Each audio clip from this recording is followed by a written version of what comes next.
IPL 2024 T20 cricket தொடர் தமிழகத்தின் தலைநகர் சென்னையில வர்ற மார்ச் 22ஆம் தேதி தொடங்குது. வரலாற்றுல 17வது முறையாக நடைபெற இருக்கும் இந்த தொடரின் முதல் ஆட்டத்தில் MS தோனி தலைமையிலான நடப்பு சாம்பியனான சென்னை சூப்பர் கிங்ஸ் அணி ராயல் சேலஞ்சர்ஸ் பெங்களூரு அணிகள் எதிர்த்து விளையாட இருக்கு. இந்த போட்டி ரசிகர்கள் மத்தியில எதிர்பார்ப்பை ஏற்படுத்தி இருக்கு.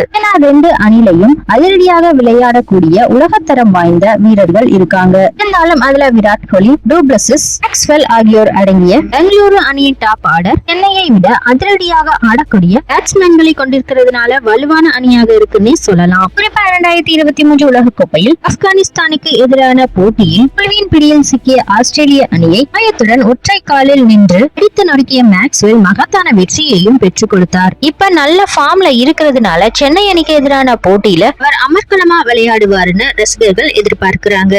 தொட்டால் சிக்ஸர் பழக்கம் சின்னசாமி மைதானங்களை போல சென்னை சேப்பாக்கத்துல மேக்ஸ்வெல்லால சிக்ஸர் அடிக்க முடியாதுன்னு ஹர்பஜன் சிங் தெரிவிச்சிருக்காரு. குறிப்பா ரவீந்திர ஜடேஜாவை எதிர்த்து மேக்ஸ்வெல்லால சிக்ஸர் அடிக்கிறது மிகவும் கடினம்னு தெரிவிச்சிருக்காரு.